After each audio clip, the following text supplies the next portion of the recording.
Bismillahirrahmanirrahim. Allahumma shalli ala Muhammad wa ala Muhammad. Assalamualaikum warahmatullahi wabarakatuh.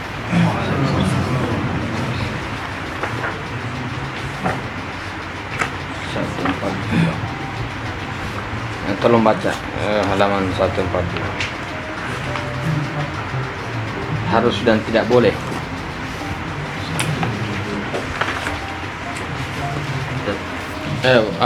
Baca apa nama? Ya, konsep-konsep etika dan hukum. Dibacakan dulu. Konsep-konsep etika dan hukum.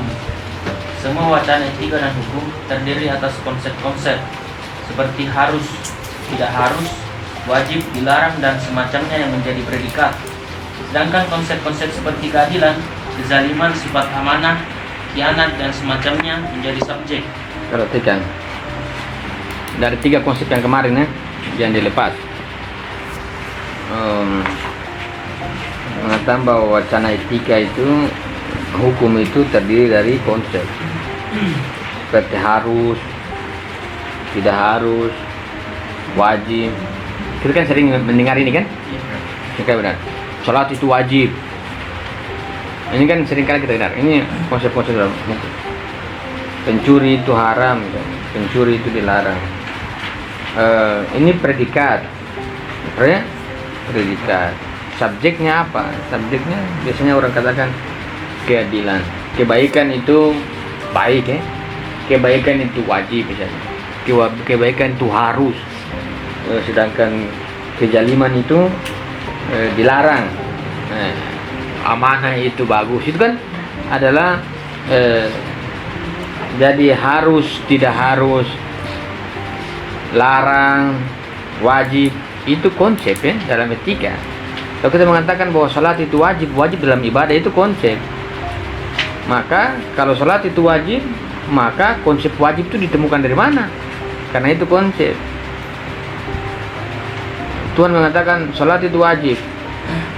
Selesai. Tapi wajib itu dalam etika itu konsep.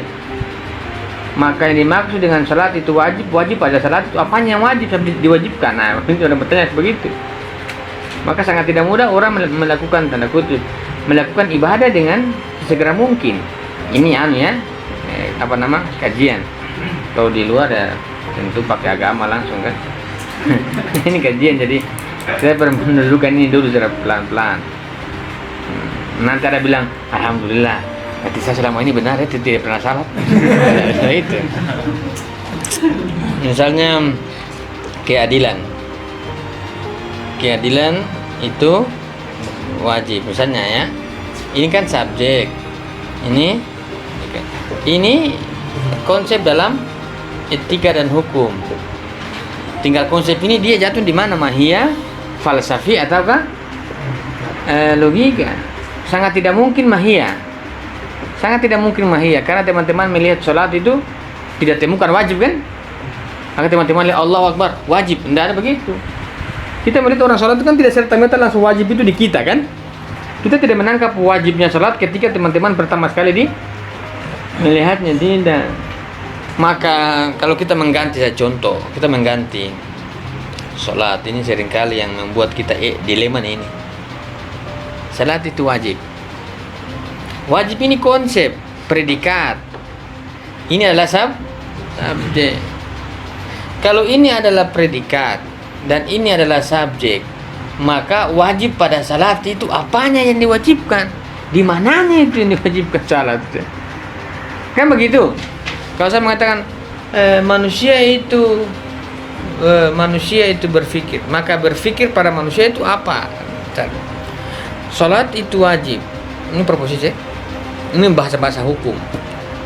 Jadi kalau salat itu wajib sebagai sebuah predikat, maka kita mengatakan kalau wajib ini konsep, maka seharusnya wajib itu ditemukan sejak dahulu baru kemudian dipredikasi pada salat. Sebenarnya apa itu wajib? Wajib kan sesuatu yang tidak bisa ditolak ya. Wajib itu. Kalau kita mengatakan bahwa salat itu wajib, maka apanya dalam salat yang memang bernilai wajib? Itu kan harus orang tahu dulu. Jadi karena dia itu bukanlah konsep karena dia itu bukan konsep mahiyah, tidak mungkin teman-teman lihat, oh tidak kan? Maka wajib ini muncul karena saya dengan sholat itu siapa yang sebab dan siapa yang akibat, bagaimana memunculkan wajib itu. Jadi itulah konsep falsafi wajib itu. Bukan kamu sholat wajib haram, dosa, wah enak sekali. Kalau memang itu diwajibkan, itu kan ada sumber hukumnya kan? Sumber hukumnya kan Al-Quran kan? Sebagai sebuah sumber hukum kan tidak ada yang tolak gitu ya. Cuma ini kan kita berbicara pada diri kita, bukan pada yang itu. Kalau pada Al-Quran sebagai sumber hukum tidak usah dibahas-bahas lah. Itu semua sudah selesai persoalan itu. Cuma yang masalah kan kita. Memangnya salat itu wajib, itu Tuhan yang salat. Apakah salat itu Tuhan yang salat, apa kita yang salat? Kita. Kalau kita berarti persoalannya di kita wajib itu, bukan di Tuhan. Salat itu wajib, mau perkataan ini tidak bernilai di Tuhan. Lagian apakah teman-teman tahu dia salat 5 waktu kok? Tidak ada kan? Maka sebagai sebuah etika dan hukum, itu selalu kita lihat begitu. Naik motor itu wajib, kan? Apa nama? Pakai helm itu saat berkendaraan itu wajib. Bayar pajak wajib kan? Semua wajib. Mungkin kita tidak tahu di mana itu wajibnya, itu yang penting wajib saja. Nah, kira-kira ini pengantar kita memasuki ruang-ruang melacak konsep itu. Supaya kita, kalau memang wajib itu bukan konsep mahiyah, maka berarti apa? Wajib itu adalah sebuah pemahaman dan sebuah kebertingkatan dan sebuah kesadaran yang tinggi terhadap wajib itu. Bukan sekedar terpaksa, tidak. Namun kesadaran wajib itu pada diri kita itu adalah sebuah pemahaman, pemahaman. Jadi yang mewajibkan kita salat itu bukan Tuhan tapi kita. Bahasa karena saya mau bilang begitu. Jadi kalau Tuhan mengatakan salat itu wajib, bukan dari Tuhan. Sedangkan wajib itu adalah konsep. Maka kalau konsep itu kita temukan kewajibannya, maka sebenarnya Tuhan mengatakan wajib pada salat, kita juga akan mengatakan iya wajib pada salat. Jadi wajibnya Tuhan dengan wajibnya kita itu bertemu. Kalau tidak ya sudah, salat hari Jumat saja toh.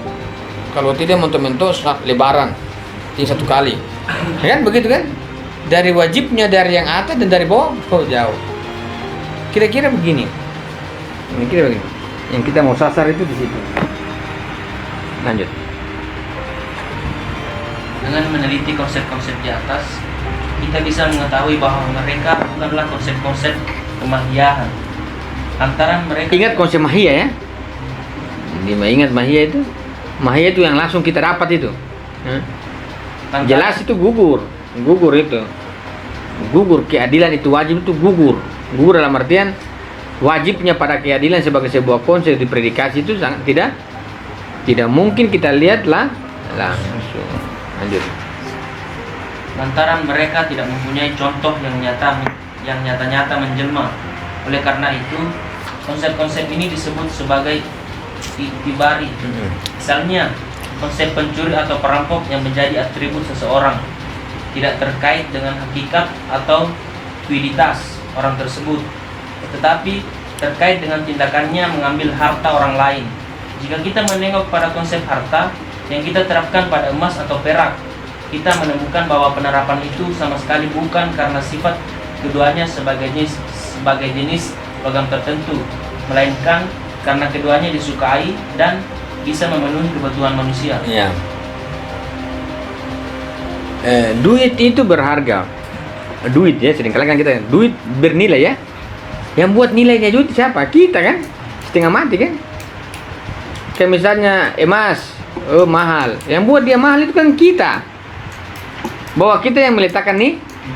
Apakah teman-teman melihat emas langsung temukan mahal? Tidak ada. Mahal. Enggak. Mahal itu adalah sebuah predikasi pada emas. Tuh? Emas, sehingga karena emas itu memenuhi kebutuhan ekspektasi kita, maka kita katakan mahal. Jadi kalau kita mengatakan bahwa salat itu wajib, maka wajib ini ditemukan dari mana? Pasti dari pembongkarannya kan di situ.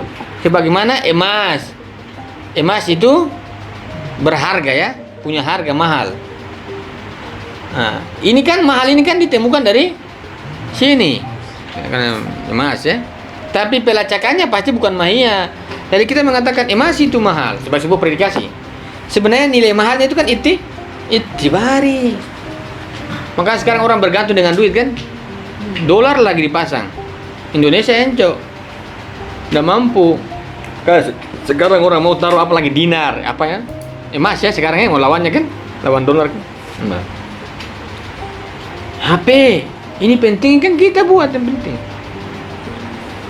Berbahayanya ketika kita mengatakan bahwa HP itu penting, emas itu mahal, namun kita tidak menemukan di mana mahalnya emas dan di mana pentingnya HP. Kita hanya mengikuti penting-penting yang dikatakan bahwa pentingnya HP itu berdasarkan dengan pentingnya orang yang letakkan. Misalnya saya mengatakan belajar itu penting. Karena saya bilang penting, maka teman-teman bilang, iya penting juga. Jadi yang saya enak karena saya tahu pentingnya, tapi teman-teman, wah, pentingnya di mana ini? Keras juga kepala, Kira-kira begini, itibari ya. Itibari. Perhatikan titik-titik lainnya.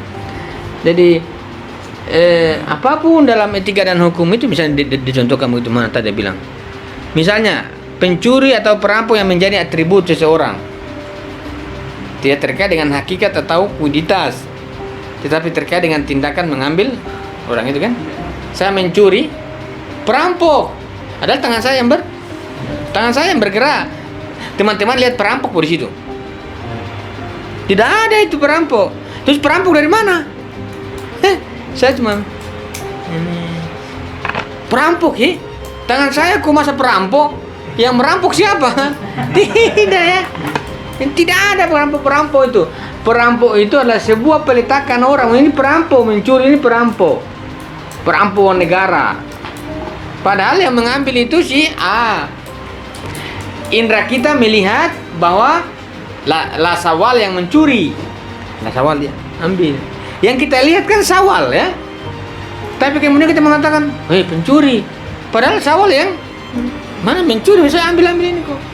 Kamu bilang pencuri dari mana?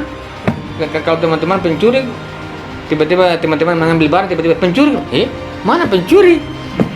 Ini saya ambil kok. Yang benar saya mencuri di mana? Artinya bahwa itu adalah sebuah predikasi. Diletakkan di situ. Mahalnya HP itu orang buat HP kok. Orang yang buat buat HP itu yang membuat mahal. HP itu tidak ada harga sebenarnya. Cuma karena kita kasih harga makanya harga itu. Kalau kita tidak kasih harga, ambil juga tidak dilarang. Sebagaimana coba kalau kita bilang kotoran hewan itu tidak ada harga, orang karena kotoran hewan itu berharga. Orang sekarang sudah jual pupuk kotoran hewan sapi. Sudah mulai dibuat harga kan? Kotoran juga dikasih harga. Cuma apa? Makanya ini sebenarnya sebuah analisis konsep terhadap etika dan hukum juga menjadi penting. Artinya kita masuk ke ruang-ruang hukum itu penting mengetahuinya. Kita bisa memahami secara pribadi, secara intelektualitas bahwa kita begini-begini berpengetahuan. Tapi ada juga pengetahuan tentang hukum. Pengetahuan tentang hukum itu adalah pengetahuan tentang wajib, harus, boleh, tidak boleh, muhrim, tidak muhrim. Bayangkan itu. Laki-laki dan kalau laki-laki di jabat tangan bilang halal.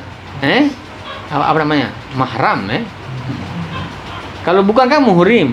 Padahal cuma kulit dengan kulit. Masa kulit dengan kulit kok haram? Dari mana haramnya itu? Kalau kulit dengan kulit itu haram. Kulitnya perempuan dengan kulitnya perempuan dibilang halal. Lantas saya punya kulit dengan mereka punya kulit itu beda, kasih tempel haram. Lantas di mana itu haramnya?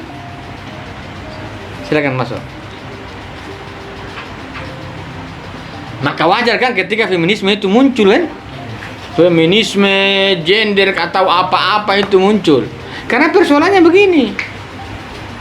Ketika perempuan mau jabat tangan haram. Kemudian gender mengatakan ini namanya ketertindasan ini perempuan. Membatasi perempuan. Sebagaimana kita? Kalau saya dengan laki-laki itu halal. Perempuan dengan laki-laki, ini haram. Nanti adik kakak baru halal. Adik kakak laki-laki dan perempuan bersentuhan tangan disebut halal, tidak masalah. Memangnya adik kandung laki-laki dengan perempuan itu dengan saya laki-laki di luar itu beda kulitnya, Bu? Tahu di sana kulit emas, di sini kulit domba begitu. Sama kan? Lantas di mana itu dikatakan haram itu? Ini bahasa-bahasa hukum. Yang sekiranya kalau kita tidak memahami, kita yang terjebak ya. Terjebak. Tentu bisa dipahami, itu satu sisi ada imajinasinya. Tapi kita ini masih memasuki ruang-ruang bagaimana melacak itu. Lanjut.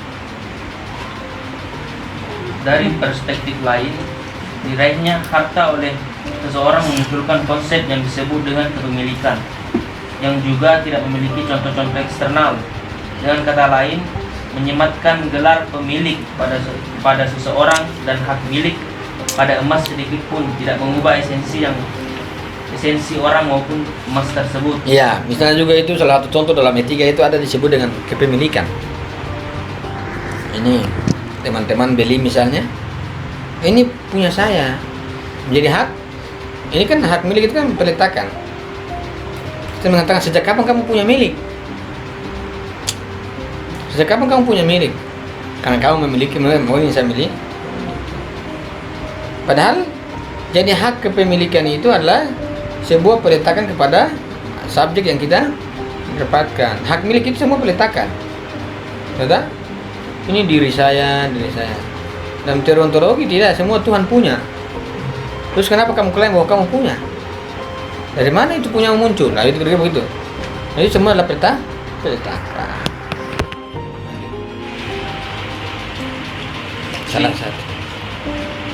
Salah satu perspektif ialah kebahasaan dan kesusastraan, yaitu dengan menanyakan apakah makna semula suatu istilah dan bagaimana ia berkembang hingga muncul dalam bentuknya yang sekarang.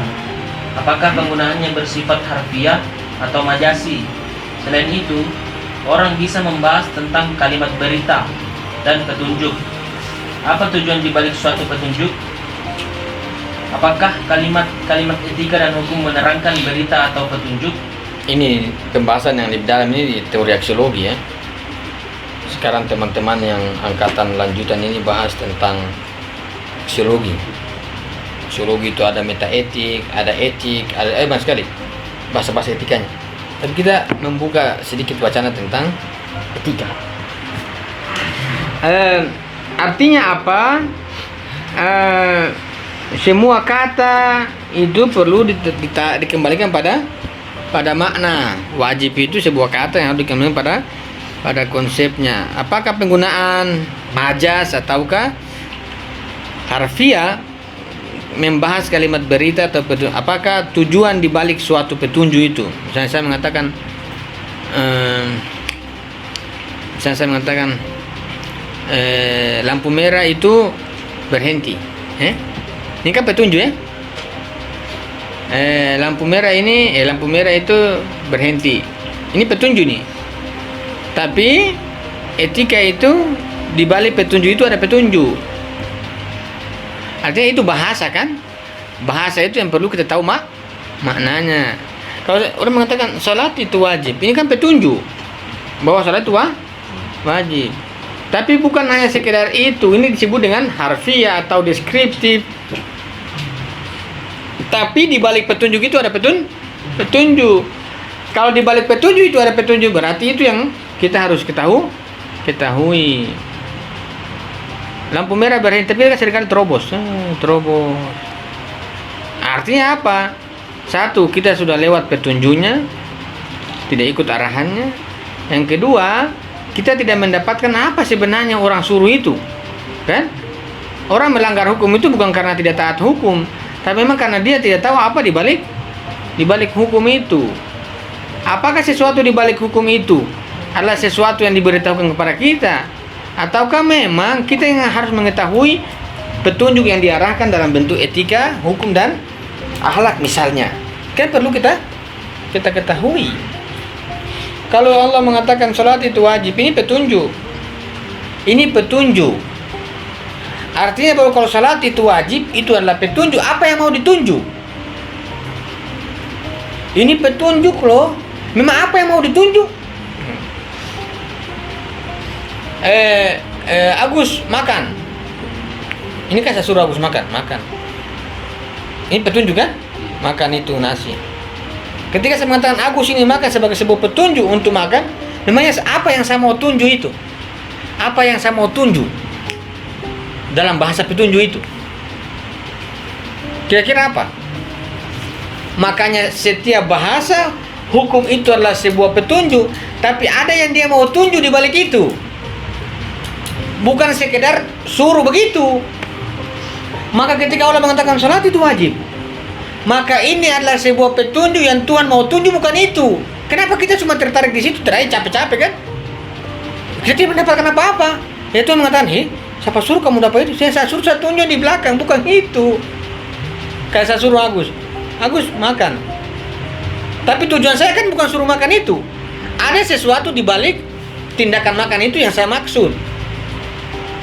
Dari kalau saya suruh Agus makan terus. Satu piring saya tambah lagi 2 piring. Masih kenyang saya tambah sampai muntah-muntah. Artinya apa? Itu namanya hukum menjadi tujuan. Makan Agus, berarti makan itu menjadi tujuan. Makan terus, jangan berhenti, makan terus sampai kau muntah, metret situ, makan. Itu namanya sebuah petunjuk. Di dalam petunjuk tidak ada petunjuk. Tapi kalau Allah mengatakan salat itu wajib, apakah Tuhan mengatakan wajib salat begitu? Ada Tuhan mau sampaikan di balik petunjuk itu, dia mau tunjuk sesuatu. Itulah sebuah kebutuhan kita untuk memahami di balik itu. Harus makan, tunjuk. Tapi apa yang saya mau sasar itu? Supaya dia kenyang misalnya kan? Supaya dia kenyang. Ketika dia makan, dia kenyang. Cukup, saya sudah kenyang. Kalau saya bilang tujuannya makan terus. Dan Agus juga, saya capek, makan terus. Karena Agus juga tidak tahu bahwa apa yang saya maksud di balik perkataan itu kan? Oke? Makan terus. Karena kamu tangkap yang saya maksud. Makanya kamu capek. Makan terus karena kamu tangkap itu yang saya suruh makan itu. Padahal yang saya suruh itu adalah sesuatu di balik perintah itu. Ketika dia makan, saya kenyang, ini yang kamu maksud. Iya sudah, alhamdulillah. Saya kalau salat itu wajib. Teman-teman salat sampai capek-capek karena itu yang kalian maksud. Padahal ada sesuatu di balik itu yang Tuhan mau suruh. Kalau belum tercapai yang sesuatu di balik petunjuk itu, terus dilakukan kan? Karena teman-teman sudah berhenti pada perkataan itu, ya capek lah, kenapa suruh terus? Itu karena teman-teman berhenti pada petunjuk, bukan di balik petunjuk yang mau ditunjuk oleh perintah awal. Capek kan kita? Salat. Waktu lagi salat lagi. Kenapa lagi mau subuh-subuh ini? Azan beribut sekali. Ini karena kita memang. So kalau kita sadari apa yang mau ditunjuk. Saya kasih contoh 1 jam sebelum itu kita mandi, pakai parfum, mengaji, ya Tuhan, terima kasih mau datang lagi petunjuk gitu kan? Ini kita tidak. Aduh, perintah datang lagi. Orang lagi santai-santai minum kopi, tarik rokok dan baca buku lagi ekstasi, kok ada datang azan ini. Ini kan begitu ya? Kan begitu kan seringkali kita alami. Bukan seringkali, selalu ya. Tiap hari kayaknya. Tiap hari. Padahal di sini dikatakan mana tadi? Apa tujuan di balik suatu petunjuk? Kalau saya mengatakan ini petunjuk, maka yang saya mau tunjuk itu apa di balik itu? Nah, tujuannya apa dari petunjuk itu kan? Agus makan. Tujuannya apa itu maksud kau suruh itu? Kalau kita mengatakan, apa maksud Tuhan kau suruh-suruh saya begitu? Apa kau suruh-suruh saya begitu apa? Lalu kemudian dibangun dalam sebuah gradasi konsep, ada mahiyah, ada logika dan ada falsafi dalam merespon itu, merespon bahasa hukum itu. Karena sebagaimana tadi saya katakan bahwa wajib, harus, tidak harus, boleh, haram, halal, apapun itu, ini adalah konsep yang dipredikasi pada salat itu, keadilan itu, apalagi kebaikan itu kan. Itu adalah sebuah konsep. Kalau sebuah konsep maka kita tidak bisa terima langsung, kita harus perlu uji apakah dia masuk di mahiyah, logika atau falsafi. Kira-kira begitu ya, kita gambaran. Ini konsep-konsep dalam etika dan hukum. Nah, kalau orang salat, tar dulu wajib ini sebentar dulu. Wajib kenapa bisa wajib? Wajib ini cuma 5 huruf kok. Sampai kapan kita tahu itu wajib? Kira-kira begitu ya. Sulit kan? Lanjut. Lanjut itu. Apakah kalimat-kalimat etika? Lanjut. Apakah kalimat-kalimat etika? Lanjut. Apakah kalimat-kalimat etika dan hukum? Apa yang saya maksud dari perkataan itu? Saya suruh kamu bahas itu apa yang saya maksud. Inilah petunjuk yang saya mau tunjuk. Kan dia tadi bertanya maksudnya apa? Saya bilang nanti masalah, lanjut. Ini bahasa moral ya dalam kehidupan kita seringkali begini. Apakah Taklid buta. Ini kan pembelajaran. Tapi kalau dalam yang lebih luas itu harus hati-hati. Sindur mengatakan turun demo, oke, takbir, angkat toa. Kenapa begitu? Apakah demonstrasi ini wajib?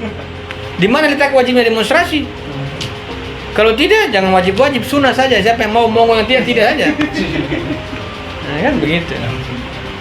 Lanjut. Apakah kalimat-kalimat etika dan hukum menerangkan berita atau petunjuk? Bahasan-bahasan semacam ini terkait dengan cabang-cabang ilmu tata bahasa dan sastra. Para pakar usul fikih telah banyak menyumbangkan hasil penelitian dan pendalaman mereka ihwal soal-soal ini.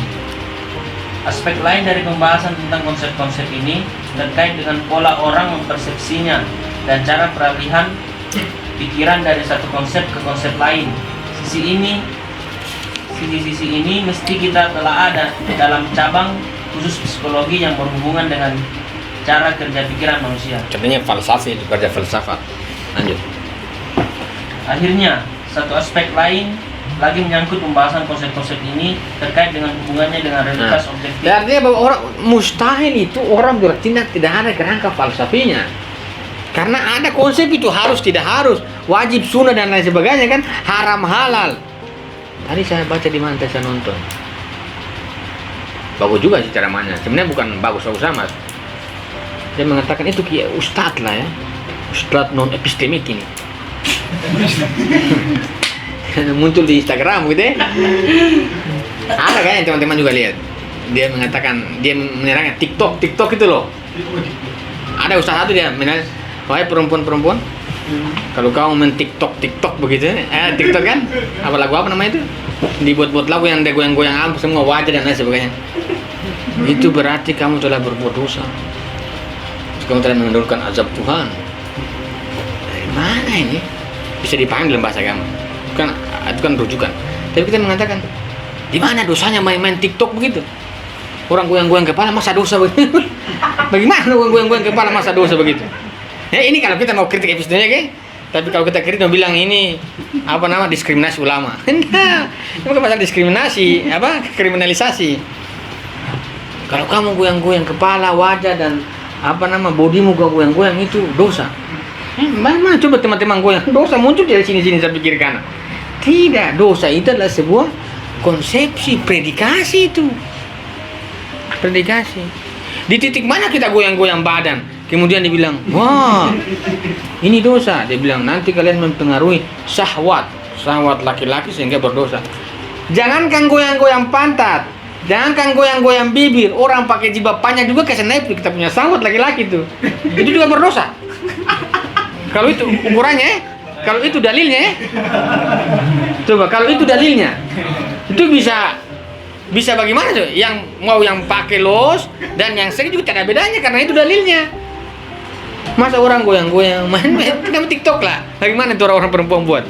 Kemudian bilang kalian berdosa karena ketika laki-laki memandang maka naik syahwatnya, makanya ini jangankan itu. Orang yang pergi sholat juga cantik juga, subhanallah. Imajinasi kan tarikannya. Wow. Jadi kan bahaya kan. Kalau begitu dalilnya bahaya sekali. Kasihan, nanti kita mendiskriminasi orang yang berbusana rapi kan. Karena sama juga dengan kita menaikkan satu perspektif hasrat dan begitu juga yang seksi. Nanti yang seksi bilang, kalian juga kan sama-sama menaikkan hasrat orang. Kami juga sama, ya baik kami aja begini lebih bagus. Ini tapi perkataan itu kan bagus-bagus juga kan. Kalau dengan Islam lama bagaimana? Kalau seandainya ada perempuan yang bicara sama saya begitu, ada kan seringkali dicontohkan itu teman-teman yang kanan-kanan ini, muslim. Maka kamu suka memilih di analogi. Kalau ada permen yang tertutup, ada permen yang terbuka. Kamu pilih yang mana? Yang terbuka dan apa yang tertutup? Saya bilang yang terbuka baru saya tutup, kan? Yang terbuka baru saya tutup, saya sudah tahu. Daripada yang belum, yang di dalamnya aku kurang tahu. Ada ikhtiar ya, ada ikhtiar, ada ikhtiar kan, ada ikhtiar. Coba kemarin analogi begini kan bahaya. Menarik orang dalam kesadaran, tapi dia pakai analogi. Ini kan bahaya sekali. Tentu baik. Maksudnya baik ya. Tapi kalau dia dapur epistemologi, begini. Atau misalnya ada perempuan misalnya mengatakan, kamu jangan seksi-seksi begitu. Nanti kamu bisa naikkan hasrat laki-laki berdosa. Kamu juga itu juga bernafsu sekarang ini. Berarti sama-sama kan? Nah, itu kan bahaya. Dalil-dalil begitu sangat berbahaya. Bisa dipahami tujuan mereka ya, bahwa membuat orang bahaya itu tentu tidak ada, itu pasti bernilai baik lah. Tapi ada yang lebih penting. Bukan hanya sekedar begitu-begitu. Ada, misalnya ada konsep ya. Konsep itu yang begitu, dosa itu konsep. Maka kita harus mencapai itu secara independen. Lanjut. Apakah konsep-konsep ini sepenuhnya hasil rekaan pikiran yang sama sekali tidak bersangkutan dengan realitas luaran atau tidak? Ini ya bagaimana kemarin. Ada konsep, ada tak? Kalau saya mengatakan, biar kita cepat bertobat, dosa. Apakah dosa ini hanya sebuah pemahaman akal ataukah dosa ini juga ada yang hakiki di sini? Ini begitu. Wah, ini kan dosa. Pikiran. Ada juga dosa begini yang kita lihat. Kalau kita dosa itu ya pencuri itu dosa. Dan jangan-jangan dosa juga ada yang begitu. Ada realitasnya. Dia mau dudukan. Apakah memang dosa itu hanya pikiran kita atau memang ada realitas objektifnya? Karena kalau pikiran kita kan seringkali dia beririsan dengan syahwat, nafsu, ego kan bisa hilang. Bisa hilang kan? Bisa hilang. Ya kalau realitas mau dipengaruhi tapi ada kenyataannya bagaimana coba? Ada hakiki ya. Kalau ini dia mau tarik di situ. Dari sholat itu wajib. Dia sebagai sebuah peletakan kita iya. Tapi sholat itu ada juga wajib secara, ada juga realitas objektifnya. Makanya kenapa kita dihitung dosa? Kalau sholat itu wajib karena hanya berkaitan dengan pikiran, maka ketika teman-teman sholat dapat pahala. Ketika teman-teman tidak sholat tidak mendapatkan doa karena berkaitan dengan pikiran. Sesuka saya kan? Tapi kenapa kita sholat dapat pahala dan tidak sholat dapat dosa? Karena itu berarti keluar dari makna kita. Pasti keluar dari ada realitas objektif. Kalau sholat itu wajib hanya menurut kita, senang baru sholat, malas tidur. Tapi kalau sholat itu wajib punya realitas objektif, kalian sholat, alhamdulillah. Kalian tidak sholat dapat dosa. Misalnya api, contoh api itu panas.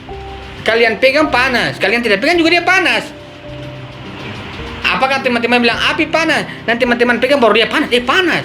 Teman-teman tidak pegang juga pasti panas. Dan dia akan membakar kalau orang mendekat kan. Kira-kira bahasanya salat itu wajib. Wajib bagi orang mengetahui iya.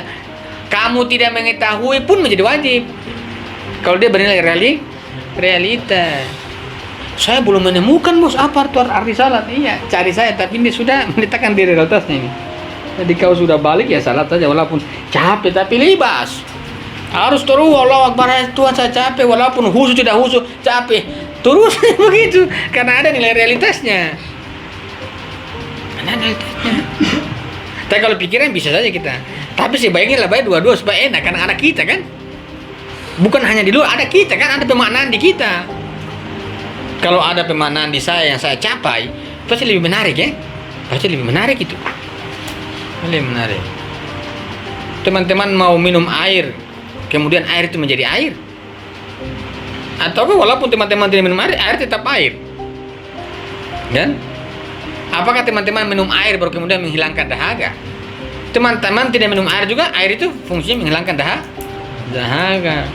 Dengan begitu, maka semua perintah agama pasti bernilai begitu. Tuhan itu tidak berkaitan dengan kamu pikir apa, sesuai dia tak. Mau kau bilang apa, saya suka suka saya. Mau kau pikir alhamdulillah, kalau dia juga kena. Maju kena, mundur kena, lebih baik maju saya supaya kena terus. Mundur kena lebih berbahaya, lebih baik maju terus. Walaupun capek, Tuhan tolong petunjuk, saya tidak mampu ini, tati. Tuhan bilang terus, lanjut terus. Gitu kan lebih enak. Sampai kapan kita sampai? Jalani terus bagaimana kira-kira begini. Ini bahasa motivasi, walaupun berat. Lanjut. Lantas, apakah harus dan tidak boleh? Dan konsep-konsep nilai ini serupa sepenuhnya mandiri dan jenis-jenis konsep lain dan dikonstruksi oleh kemampuan mental yang tersendiri. Apakah konsep-konsep ini sekedar menuangkan hasrat-hasrat dan kecenderungan-kecenderungan individual dan sosial? Apakah konsep-konsep ini bersambung dengan realitas objektif dan dengan satu dan yang lain cara terabstraksi dari realitas itu? Apakah proposisi-proposisi etika dan hukum bersifat deskriptif? Apakah proposisi-proposisi ini mempunyai nilai kebenaran? Bisakah proposisi-proposisi ini dibenarkan dan disalahkan? Ataukah proposisi ini bersifat perspektif? Kayak contoh ini, contoh gender ini contoh. Ayat mengatakan ar-rijalu qawwamuna 'alan nisa. Laki-laki adalah pemimpin, kaum perempuan. Belum ditafsir itu. Kemudian sekarang perempuan yang jadi imam. Ada kan? Aminah Wadud kan? Tokonya kan? Jadi imam. Boleh. Iya, itu kalau kamu punya pemahaman, tapi ada realitas objektif. Ada realitas objektif itu. Ar-rijalu qawwamuna 'alan nisa. Laki-laki adalah pemimpin bagi kaum ya. Kaumnya artinya perempuan. Ini ditafsir. Ini namanya apa? Itibari, dia mengitibarikan. Tak. Bisa. Apa? Laki perempuan, sudah perempuan ya. Allahu Akbar. Laki-laki di belakang kaum. Iya, itu bisa satu hal. Itu namanya benar itibari. Tapi apakah pemahaman antum itu dia punya acuan realitas objektif? Kalau tidak, antum mendistorsi makna ketuhanan itu. Karena sebagaimana sholat itu wajib, kita pahami, tapi ada juga realitas objektif. Tapi kalau itu sebagai sebuah pencapaian kan alhamdulillah. Hal itu terus diuji. Tentu bagus juga disebut dengan kreativitas agama ya. Kreativitas agama kayak kreativitas apa ya? Kreativitas apa? Ya. Tapi Al-Quran itu kan ada punya makna pemahaman, ada juga mana pada dirinya kan. Yang kata Immanuel Kant tidak bisa kan? Dan begitu. Itu kan sangat baik-baik juga. Tapi kalau Indonesia kayaknya bagaimana itu? Sebagai sebuah perdebatan intelektual, ya. Kalau dalam sebuah realitas, ukuran-ukurannya apa? Menjadi pemimpin kan harus dilacak juga. Laki-laki pemimpin itu apa? Kriterianya kan bagi semua diukur. Perempuan tuh ada tidak? Kalau tidak ya jangan mengambil sebuah kesimpulan yang melewati. Tapi kalau sebuah pencapaian beliau dan beliau bisa bertanggungjawabkan, oke. Tapi karena jangan alasan ini gender bos, laki-laki juga bisa, perempuan juga bisa, itu kan alasan yang material sekali ya, alasan mahia sekali, alasan sangat bermahia. Bagaimana hubungan apakah sama hubungan perempuan dengan Tuhan dan hubungan laki-laki dengan Tuhan? Pemimpin laki-laki, pemimpin bagi perempuan itu apakah predikat pemimpin bagi laki-laki itu karena hubungan laki-laki dan Tuhan, ataukah perempuan dan Tuhan? Predikat itu dikatakan apakah sama laki-laki berhubungan dengan Tuhan dan perempuan berhubungan dengan Tuhan itu sama? Apakah sama perempuan berhubungan dengan laki-laki dan laki-laki berhubungan dengan perempuan? Apakah sama? Harus dijawab. Ada dua hal masalahnya. Kalau falsafi kan ada dua hal kan, dua fenomena yang kemudian diabstraksi untuk menemukan hubungan kausalitasnya. Dia mengatakan bahwa perempuan juga bisa jadi pemimpin, itu analisisnya dari mana? Jangan analisis satu subjek. Jangan dia cuma analisis perempuan dan laki-laki, padahal ada Tuhan di balik fenomena itu. Dia pun harus menganalisis pada relasi itu. Itu perlu. Artinya bahwa kita menuduhkan memang ada konsep, tidak ada yang tolak kalau konsep itu, tapi ada juga ini pun realitasnya. apakah semua perkataan Tuhan itu hanya berkaitan dengan konsep? Tidak, dia punya berkaitan dengan realita. Menurut Mullah Sadra dalam buku manifestasi ilahi, dia mengatakan 1 jam di dunia itu 5.000 tahun di akhirat. 1 jam di dunia itu umurnya dia 5.000. Orang bagaimana ya, yang baru mati tadi itu misalnya, itu sudah berapa ribu tahun misalnya dia jalannya cepat sekali. Kita 1 jam ini, entah 1 jam kita ini, kita belum lihat ada rambut putih ya, tapi di sana 5.000 tahun itu muka sudah bisa dibayangkan bagaimana putihnya rambutnya mereka deh. Entah sudah muda ulang. Ini adalah sebuah persepsi bernilai itibari, ada juga bernilai realitas. Itu kan pasti dalam itibari konsepsi. Lanjut. Ataukah proposisi ini bersifat preskriptif sehingga benar-benar tidak bermakna pada mereka? Jika nilai kebenaran dapat terbayangkan bagi proposisi ini, kriteria apa yang dapat mengukur kebenaran dan kesalahannya? Dengan patokan-patokan apa kebenaran dan kesalahannya bisa diterapkan? Pembahasan ini sepenuhnya terkait dengan epistemologi, dan disinilah tempatnya kita memberikan penjelasan mengenainya. Nah, itu artinya kalau kita masuk bahayanya orang tidak meletakkan nilai epistemologi dalam sebuah tindakan. Karena masalahnya dia berkaitan dengan konsep ya. Konsep harus, tidak harus. Tentu itu juga dia punya sisi realitasnya ya. Tapi kan yang paling penting kan di kita. Kita bisa memahami atau tidak perintah itu. Misalnya ini puasa itu wajib. Itu kan perintah. Wajib itu kan perlu kita manai antara hubungan kita dengan puasa itu kan, kita dengan puasa. Wajib itu adalah sebuah pemahaman kita. Tapi kalau saya melihat puasa kan tidak ada wajib muncul kan, berarti itu adalah analisis terhadap puasa dan terhadap diri kita. Lanjut. Pada kesempatan ini kita akan menyajikan penjelasan singkat mengenai konsep-konsep etika dan hukum yang sederhana. Pada bagian akhir pembahasan epistemologi, kita akan memberikan amatan pada proposisi nilai, sekaligus menjernihkan perbedaan antara proposisi-proposisi etika dan hukum. Harus dan tidak boleh. Kata harus dan tidak boleh yang dipakai dalam kalimat perintah dan larangan, dalam sebagian bahasa diungkapkan dengan satu huruf, seperti dalam bahasa Arab. Lam dipakai untuk perintah dan la untuk larangan. Dalam semua bahasa yang kita ketahui, kita dapat mengganti kalimat perintah seperti kamu harus mengatakannya dengan katakanlah, dan kalimat larangan seperti kamu tidak boleh mengatakannya dengan jangan katakan. Akan tetapi, ada kalanya kalimat-kalimat ini digunakan dalam bentuk konsep-konsep mandiri yang mempunyai pengertian perintah dan larangan, seperti ketika kita memakai kalimat deskriptif, wajib bagi kamu untuk mengatakannya, sebagai ganti dari ungkapan deskriptif, katakanlah. Iya. Ada memang kalimat yang sifatnya larangan, yang kejam itu kan. Kerjakanlah. Kerjakanlah misalkan begitu. Kalau dia mau suruh, dia perintah, dia tidak basa-basi. Katakanlah. Katakanlah. Kalau dia mau larang, dia tidak bilang jangan, dia tidak bilang kamu tidak boleh lakukan, tidak, dia pakai jangan. Kan namanya larang. Kalau perintah kan dia bilang langsung, ayo bicara, namanya perintah. Ini sifat perintah, hukum dalam perintah kan banyak. Tapi ada juga model proposisinya itu deskriptif. Ini tentu lebih santai ya. Misalnya kalau dia mengatakan wajib bagi kamu untuk mengatakannya. Tapi kalau dia rubah dalam bahasa perintah kan, katakanlah. Katakanlah. Wajib bagi kamu mengatakannya. Atau kita bisa bahasakan lain misalnya mengatakan di sini dia mengatakan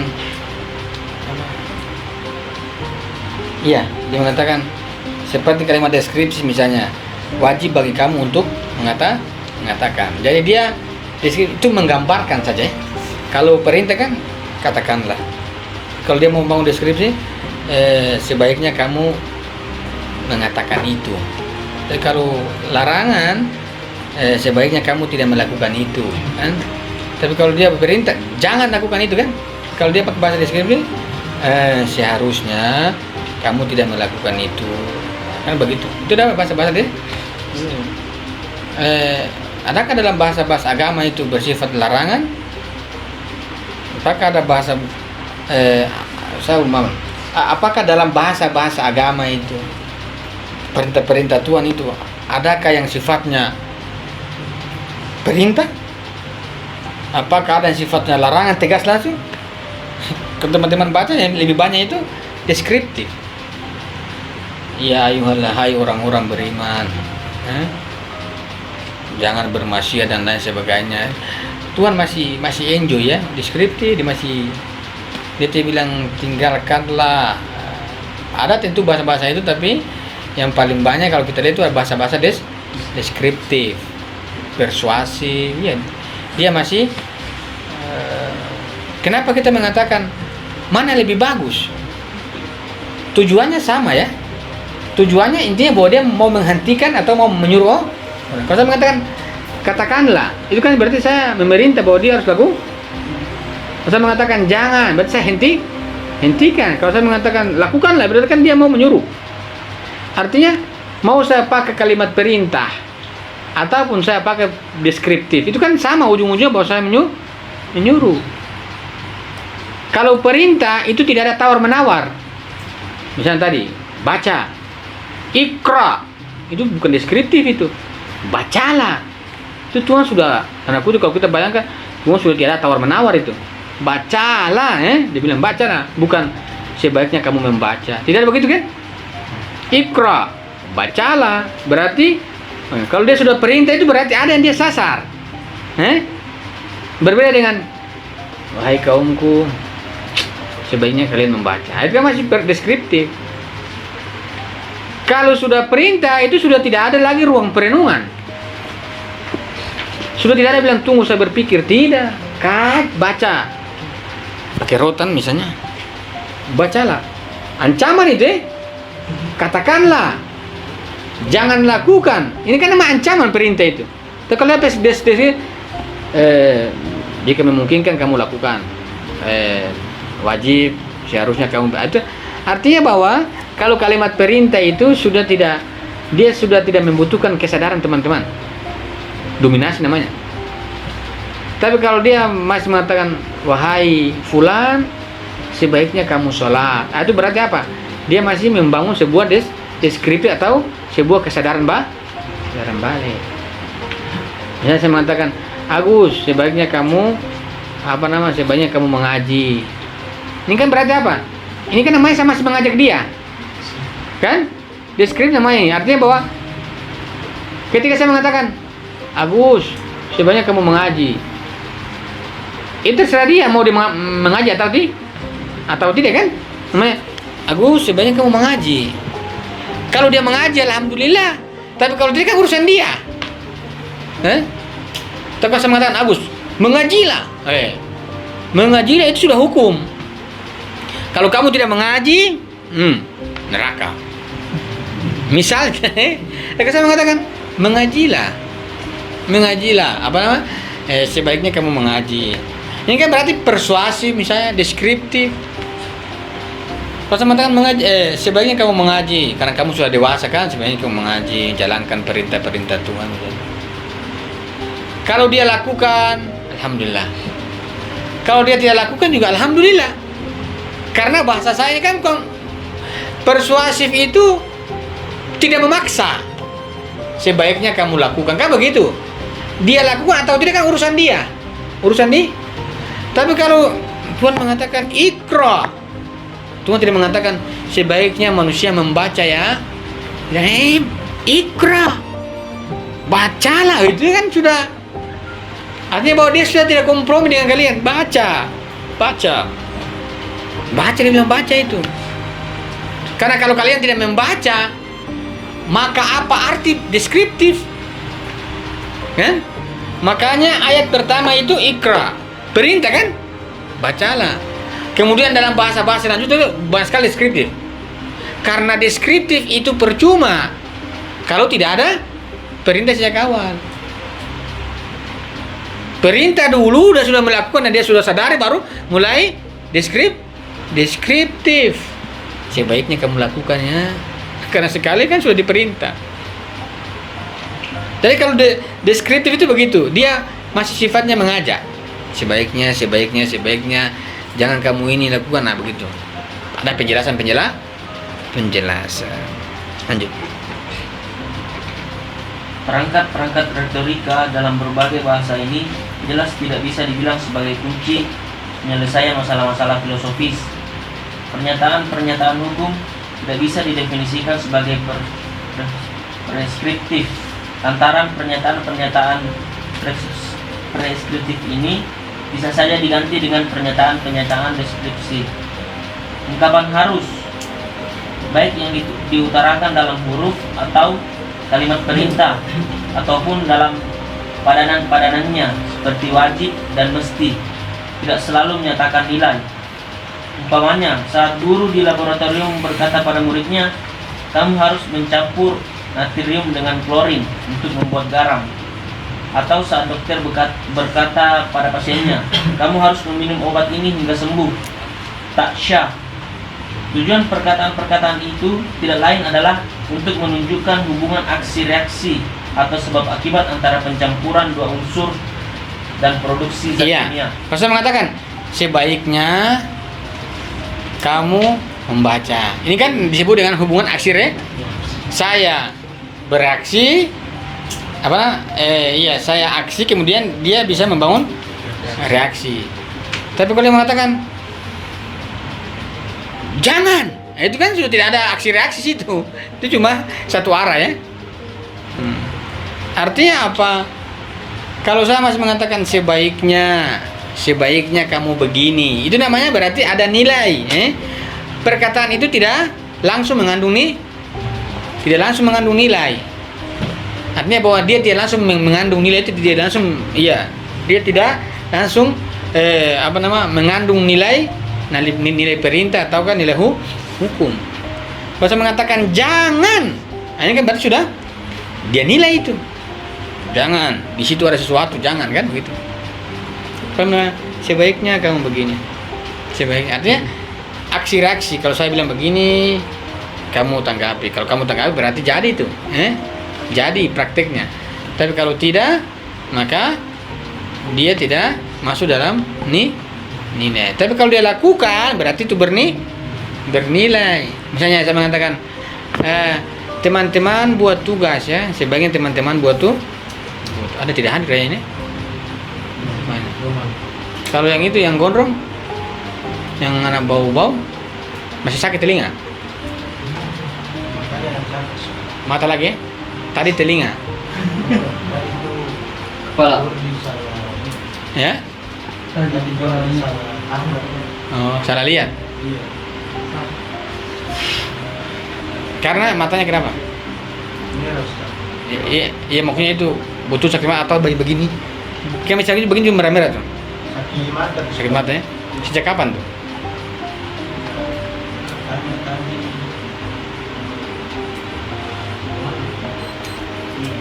Dari siang?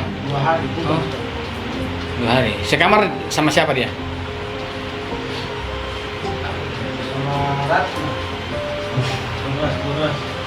Kelas. Mangga ke kelas? Dia sakit mata? Tidak. Itu. Tahu mungkin dia. Ini sudah merah memang makanya. Oh, udah dulu memang. Oh, udah dulu memang dia merah memang begitu. Itu yang perlu kita validkan data ya. Karena tidak semua merah itu sakit mata. Ada juga memang merah dari alami. Oh iya mungkin karena merah tambah begini kan tambah merah nanti. Tapi begitu ya, tidak masalah. Saya cuma tanya alasannya. Mungkin siapa tahu beliau apa namanya sakit benar kan? Nanti beli apa nama obat itu ya? Yang itu kasih masuk 1 kali begitu supaya besok kan tinggal dia kembalian kan, nanti tiba-tiba dia siapa tahu itu hindari bakteri corona. Antisipasi semua antisipasi. Tapi kira-kira begitu ya. Bahwa setiap pembicaraan itu tidak serta-merta mengandung nilai. Tidak. Makanya saya sangat berbahaya sekali ketika orang mengatakan begini.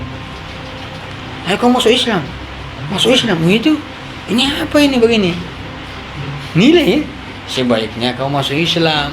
Kan masih deskriptif. Masuk Islam cepat. Surga loh. Ini kan dia sudah pasang nilai ya. Dia sudah pasang nilai. Masuk surga cepat. Ya masuk Islam cepat. Surga loh. Wih. Nilainya surga. Sebaiknya kau masuk Islam. Yang penting begitu ya. Namanya menyampaikan risalah kan? Namanya menyampaikan begini. Sebaiknya kau masuk Islam. Sebaiknya terus.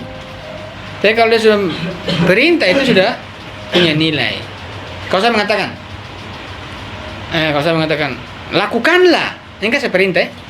Lakukanlah. Itu berarti kan sudah nilai. Apakah nilai itu? Yang sama, lakukanlah. Wahai si fulan, lakukanlah. Kan perintah. Ketika saya perintah berarti sudah letakkan nilai. Nilai di mana? Di orang itu. Pada tindakannya.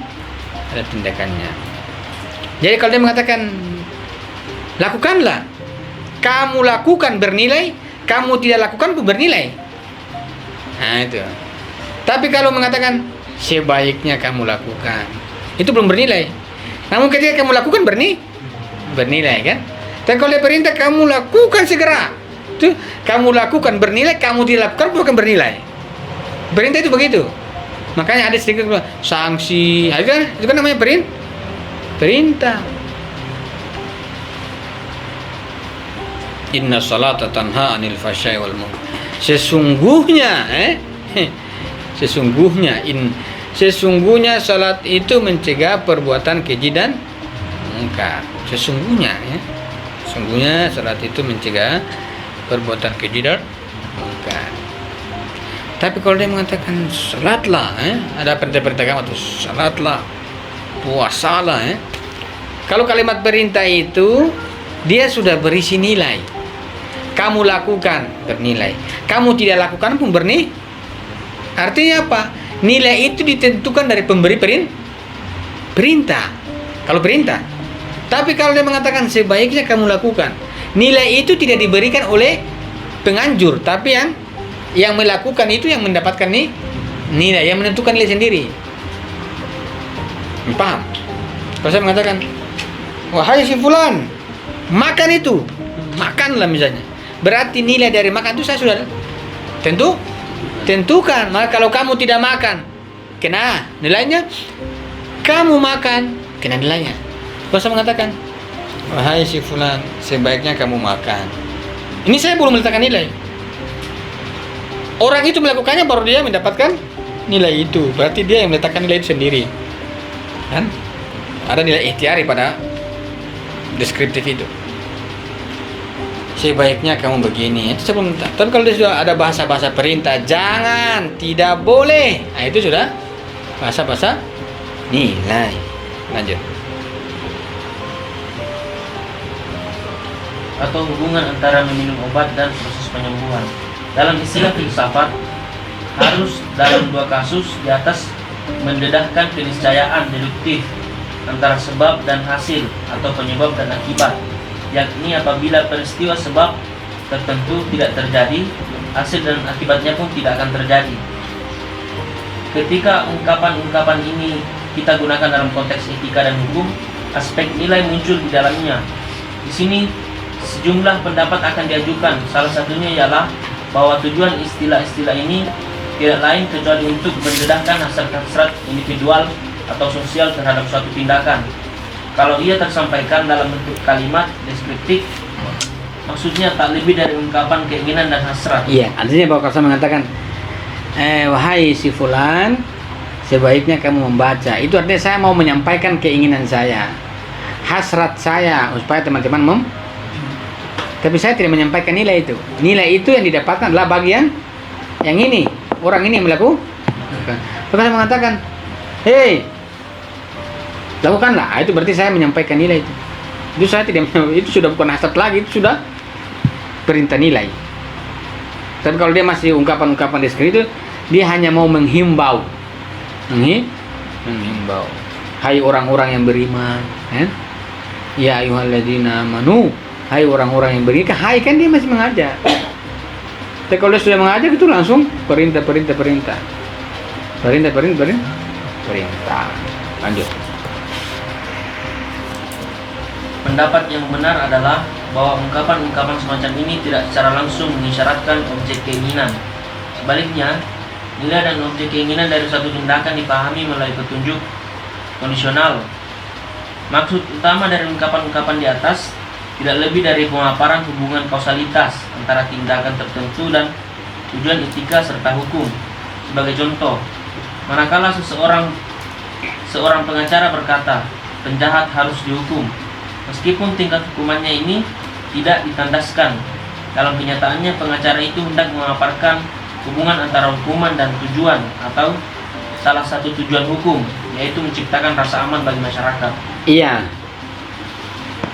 Artinya bahwa ungkapan-ungkapan itu deskriptif itu tidak lebih dari pemaparan hubungan antara saya dengan orang itu. Aksi reaksi kan? Bahwa saya mengatakan sebaiknya kamu melakukan sesuatu, itu namanya aksi reaksi. Bahwa dia mau menyampaikan ada tujuan di balik itu. Sebaiknya kamu sholat. Enggak aksi reaksi. Tapi perkataan itu dia mau menyampaikan ada sesuatu di balik itu. Atau kalau memang ada tujuan etika maupun hukum kalau kamu melakukannya. Misalnya kalau saya mengatakan dia mengatakan misalnya, dia contohkan sini misalnya penjahat itu harus dihukum. Penjahat itu harus dihukum. Ini kan apa? Ini perintah ya. Penjahat itu harus dihukum. Tapi bahasa itu sebenarnya dia berkait dengan tujuan hukum. Nah, misalnya contoh sekarang ini apa ya? Sekarang ada orang teman saya ya, yang berada di sini, dia kan pengacara hukum di mana? Di Riau. Di Riau. Sekarang itu ada nenek-nenek, orang tua apa, petani. Dia mungkin ambil rumput kemudian dia dipidanakan. Lumayan 5 tahun. Ambil rumput mau kasih makan sapi begitu. Dipidanakan, dia bilang pencuri. Tentu kita bilang, "Oh, kurang ajar sekali." Kurang ajar sekali. Ini orang cuma ambil rumput di ladang, kasih makan sapi. Kenapa dia harus penjara 5 tahun? Kan begitu. Dibanding orang koruptor yang miliaran, itu cuma imbang atau bahkan lebih sedikit dari orang itu kan. Kita kalau lihat dari objek-objek itu kita emosi. Ada korupsi kan, yang triliunan dia cuma penjara 3 tahun. Ada petani kecil ambil rumput di sawah orang 5 tahun. Ini kan kalau kita lihat objek-objek begitu kan kita emosi. Ini namanya tidak adil. Kalau dilihat begitu. Tapi kalau kita lihat dari subjek yang melakukan, itu kemungkinan besar bisa dilihat. Satu, dia mencuri. Dia ambil ambil rumput di ladang orang, itu mencuri namanya. Mau mencuri sedikit dan koruptor sama-sama mencuri, hukumannya itu, hitungannya itu mencuri. Bukan karena saya cuma rumput pak, saya cuma uang. Dia tidak ukur dari hitung itu. Dia kenapa kau mencuri situ? Dipakailah hukum-hukum pencurian. Nanti kalau ada pemiliknya memaafkan itu hal lain. Tapi kalau kamu mengambil atau kamu ambil, makanya orang bilang lah, baik sama korupsi besar-besaran saja sekalian, daripada hanya daun keladi 5 tahun. Hukumannya dia itu dah pencuri. Yang kedua, kalau kita melihat hukum itu yang pencuri ladang, woi ini teganya ini orang. Tapi yang dia mau sampaikan adalah tujuan hukum mana? Supaya barang-barang orang itu terlindungi, rasa aman. Tapi kalau kita melihat hanya dari objek yang dia curi, pasti tidak adil itu. Tapi kalau kita melihat tujuan di balik hukum diterapkan dan bentuk tindakannya juga diketahui, ya sudah, mau bagaimana lagi? Tinggal teman-teman kuat di pengacara supaya bisa loloskan. Tapi kalau desa, itu kan wajib ya. Kalau kecil saja, misalnya rumput ya, tentu tidak menarik kalau rumput diadili, tapi bagaimana hukum ya? Maksudnya hukum ini ya, hukum. Jadi kalau kita lihat begitu misalnya, rumput itu yang diambil, walaupun kecil, walaupun sedikit hanya makan kambing, tapi namanya hak orang begitu. Pencurian kan? Pencurian diambil. Jadi dia tidak hukum, dia tidak lihat dari objek yang kalian ambil. Dia tidak lihat. Tapi kalian kan juga merugikan orang, kan? Merugikan orang, kenyamanan orang kalian sama dengan orang pencuri itu. Apa nama? Koruptor itu kan dia merugikan masyarakat sama teman-teman ambil itu. Merugikan orang lahir batin lagi. Siapa tahu rumput itu dia juga pakai. Siapa tahu rumput itu juga kan banyak ya. Jadi sebuah nilai hukum itu jika dilihat dari objek tertentu kita merasa tidak adil. Tapi kalau kita melihat dari si korban itu akan menjadi pertimbangan karena mungkin sesuatu yang kita ambil itu korban itu paling membutuhkan dari itu, kan?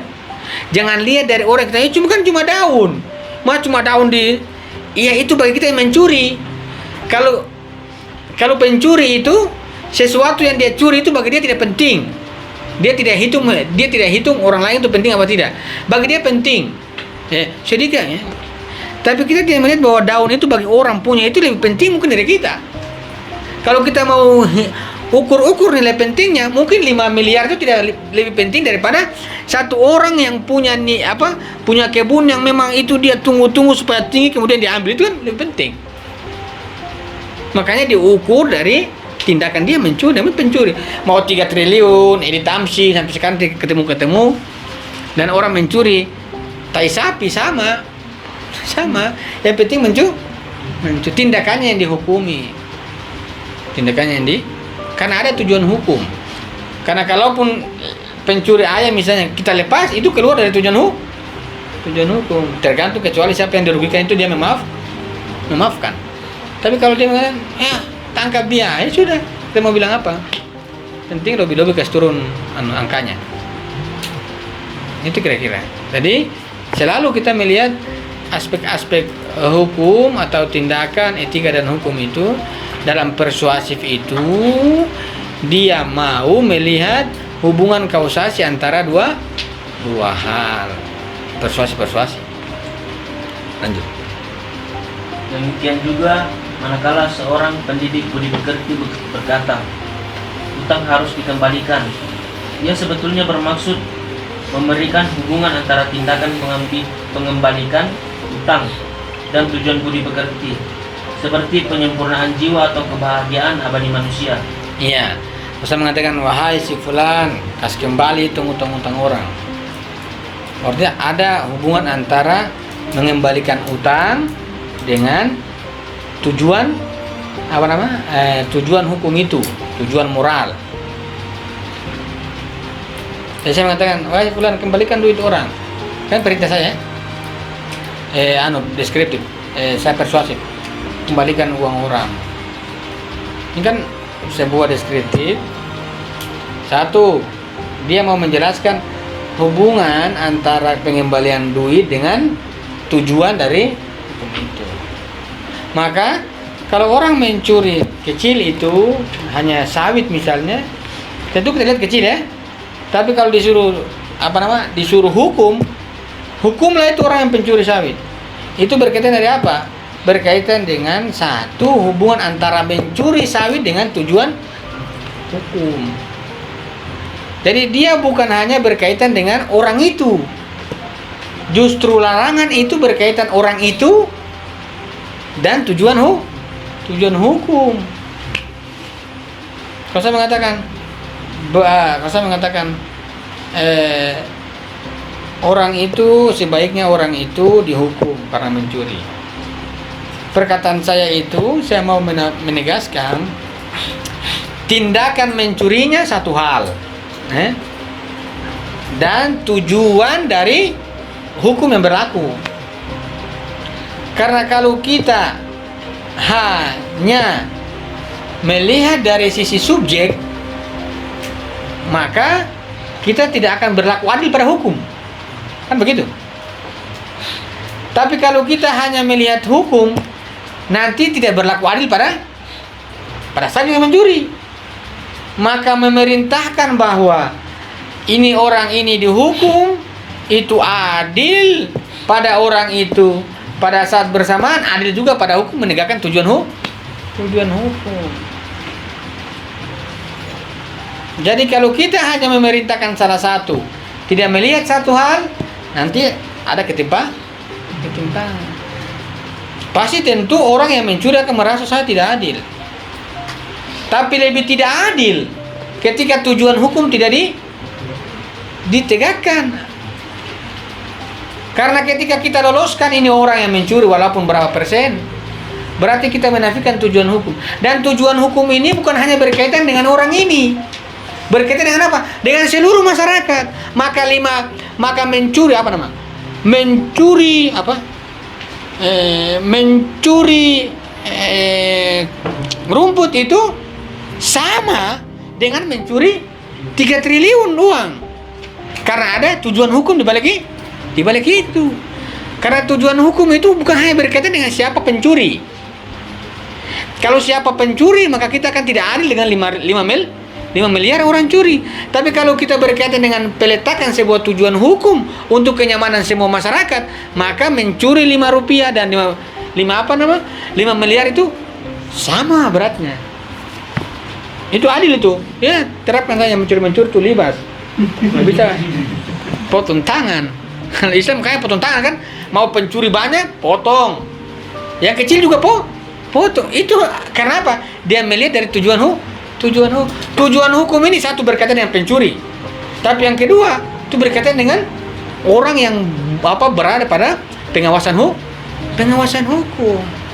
Maka 5.000 kamu curi, secara tujuan hukum sama dengan 5 miliar kamu curi, sama itu. Jadi hukum saja, tentu dengan perasaan. Mana hukum? Berat memang orang-orang hukum ini kalau mau menegakkan hukum ya. Jangan kompromi libas. Makanya harus adil kan. Dasar hukum itu kan keadilan. Bukan hukum baru adil, adil dulu baru menghukumi. Dalam teori Islam begitu. Kan begitu. Kalau teman-teman lihat orang ambil HP satu ya. Dan ada orang ambil 3 triliun, teman baru sama-sama sama-sama hukumannya. Teman-teman bilang apa? Ini yang dikatakan dengan pisau tajamnya tumpul di atas, tajam di bawah. Tidak adil ini Pak, demo. Iya, kita lihat dari subjek yang kita lihat objek yang diambil. Tidak adil sekali, masa ini cuma 5.000? Iya. Tapi kalau kita lihat dari tujuan hukum itu sama, untuk keamanan masyarakat semua. Lagian itu untuk hukum itu kan bukan berkaitan cuma itu, berkaitan dengan seluruh masyarakat berapa 250 juta orang. Adil hitung-hitungannya itu. Sudah bagus kalau tentu kita membela orang-orang tertindas. Yang dimaksud membela orang-orang tertindas itu yang orang-orang begitu yang bersalah. Tapi bukan tertindas. Memang begitu perintah hukumnya. Tertindas itu kecuali dia tidak mencuri kemudian kita hukum. Nah, itu tertindas. Tapi kalau mencuri, bagaimana tertindas? Itu benar-benar mencuri kok. Di mana yang tertindas? Justru seharusnya kita yang bela pengacara, dia yang tertindas. Oh, tertindas ini orang. Tertindas itu kalau dia tidak mencuri, kalian hukum. Namanya tertindas. Tapi kalau dia mencuri, tertindas. Kalian tidak memenjarakan dia, itu namanya menindas penegak hukum. Berarti penegak hukum harus dibela, dia kaum tertindas hitungannya. Ini kita melihat jangan sampai oposisi melihat secara mahiyah itu oposisi nantinya. Makanya falsafi itu dia mau melihat dalam dua itu. Ya sudah, kalau teman-teman mau enggak kaum tertindas, yang jelas kaum tertindas itu jelas kaum tertindasnya betul-betul tertindas, dijebak misalnya kan. Dijebak kan tertindas. Kalau sudah ada faktanya bahwa pedang angka rebut begini, tertindas bagaimana? Terbukti itu namanya. Bahkan dia yang menindas pemilik. Mengambil tanpa izin itu namanya menindas. Mungkin bukan satu kali ya, mungkin berkali-kali. Berapa banyak dia tindas ini orang pemilik. Jadi kita seringkali Kalau tidak melihat secara jeli, nanti kita berpihak pada siapa sebenarnya yang menindas. Jangan karena kita lihat dia punya pangkat harga, oh ini yang penindas. Tidak, ini bukan Mars. Yang setiap kaya itu pasti niscaya menindas. Islam itu mau yang tukang parkir juga menindas. Kalau orang-orang baru 5.000, orang-orang lama 2.000 saja. Ini menindas namanya. Teman-teman parkir di Malioboro, orang-orang wajah baru 5.000 mas. Nah, kalau yang lama-lama 2.000 saja. Ini menindas kan? Jadi menindas, dan menindas, yang suka menindas ini bukan hanya kelas-kelas elit. Di bawah juga ini rakusnya, bahkan lebih banyak di bawah ini, kecil-kecil ini menindasnya ini, dibanding di atas. Di atas itu diawasi loh. Jadi seringkali hati-hati. Di bawah tuh ada pengawasan. Oh, tukang beca juga. Mas, dia ke jalan-jalan dulu. Ini tujuannya cuma 10 meter, dia putar. Ya, capek. Ini kan namanya menindas. Menindas. Bukan hanya lihat kamu kaya, menindas kamu. Tidak bisa, ini Mars. Memang orang utang. Mars ini pengalamannya terlalu akut, makanya dia semua yang kaya menindas. Padahal kan ada juga yang tidak. Dalam dunia Islam itu dia selalu melihat dalam semua manusia begitu. Tukang beca, kasihan nih, kasihan ini orang. Padahal dia acting, kasihan kan. Padahal itu dia bisa rekayasa itu, direkayasa psikologi orang ya. Orang tua naik beca kan kasihan nih, kasihan. Kalau kasihan jangan naik. Kayak orang tua ini tidak usah naik. Karena kalau dia sudah tua sekali, teman-teman naik, nah kasihan sekali kan. Ada kali dia sudah dorong, jangan naik orang begini. Kita menindas dia ya, fisiknya. Ini sekali 5.000 kamu pulang aja begitu. Ini sudah tidak mampu teman, naik 3-4 orang baru. Aduh kasihan. Hati-hati kita membantu orang, padahal kita menindas orang. Membantu dengan cara menindas. Terima kasih ya Pak, saya sudah naik becamu. Padahal dia tindas orang dari 10 menit. Kuat Pak. Dia begini baru kita ketawa-ketawa dalam beca. Kita menindas orang selama 10 menit. Setelah turun, terima kasih Pak. Bayangkan itu. Sempat-sempat orang yang menindas ucapkan terima kasih. Tapi kita bilang terima kasih juga. Tidak sadar juga, kira-kira begitu. Soalnya kompleks hidup sosial begini. Kompleks sekali. Dari kita mau melacak itu, ini kita yang sama ini seperti ini banyak sekali. Makanya mau lihat yang di atas tuh lebih nyata ya di atas. Teman-teman di samping kiri kanan tidur, tiba-tiba kita punya bantal ditarik. Ini kapitalis kakap ini. Mandi dalam kamar lama sekali. Di kamar mandi di luar ini suara teriak-teriak tolong. Ini menindas. Jadi kita jangan kamu sesama yang ditindas saling menindas lagi.